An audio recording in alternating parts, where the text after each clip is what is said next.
Sal-bidu ta' Settembru intużaw aktar minn 1,290,000 voucher ta' €100 tal-Gvern minn 2,230,000 voucher illi nqasmu.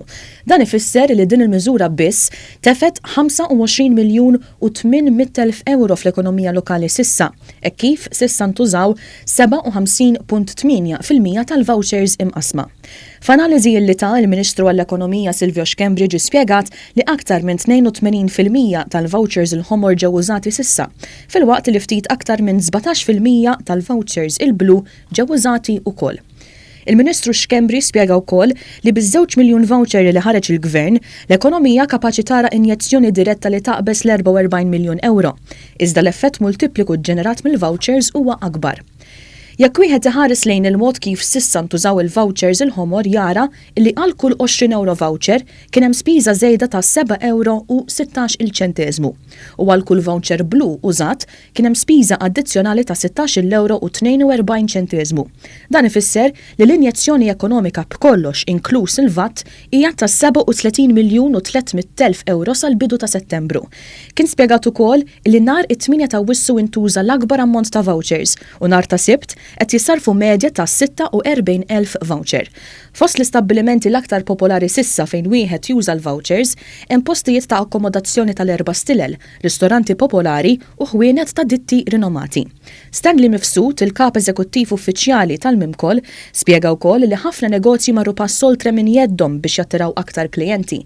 Fl-istess ħin għalinna illi ir-rispons min-naħa tas-sidien tan-negozji kien wieħed inkoraġġanti.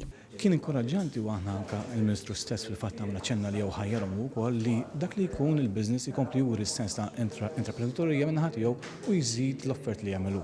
Qed nitkellmu modi differenti kif dak li jkun jattira lejha aktar nies għal negozju tiegħu u ovvjament ċaġa bħalija inkoraġġuta ħafna. Aktar minn 5,000 ħanut qed jaċċetta l-vouchers bħalissa, bil-maġġoranza jkunu ħwienet ta' servizzi li għalqu għal xi żmien minħabba il-pandemija.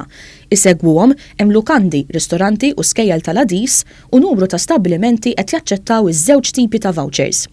Kita Bela, konsulent fil-Ministeru għall-Ekonomija, qal li kważi r-residenti Maltin kollha ġabru l-voucher tagħhom.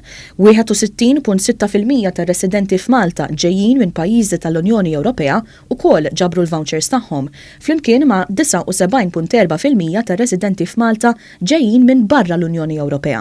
Madankollu qatt fadal mal-40,000 voucher x'inġabar. Il-dawk li forsi għandhom bżonn għajnuna nħeġġuhom biex iċemplu fuq il-Consumers Helpline tal-Mimkol fejn hemmhekk ikunu jistgħu jirċievu direzzjoni biex l-ewwel nett jekk m'għandhomx jew tilfu forsi n-notifika tal-Malta Post jagħtuhom it-track number hemmhekk permezz tat-telefon u mbagħad minn hemm ikunu jistgħu jiġbru il-voucher tagħhom. Mistoqsi dwar il-pożizzjoni tal-Gvern wara n-nefqa ġenerali sostanzjali biex itaffi l-impatti kollha tal-COVID-19, il-Ministru Silvio Xkembri qal li l-Gvern għadu u se jkun f'pożizzjoni li jibqa' jagħti l-għajnuna li għandu bżonn minkejja n-nefqa ta' miljuni kbar fil-miżuri illi tħabbru sa issa. Il-mod kif qed naħdmu ħankunu f'pożizzjoni u qegħdin f'pożizzjoni li l-ewwel mhux nifqu nofs triq. Li nafu li dil-pandemija li ħadtul ftit iktar ħajkonna aktar nifs mhux naqtaw nifisna. Però mhux ħanduru fuq il-poplu Malti u ngħidulu issa ħanissikkaw iċ-ċintur u ħanabbukom b'aktar taxxi.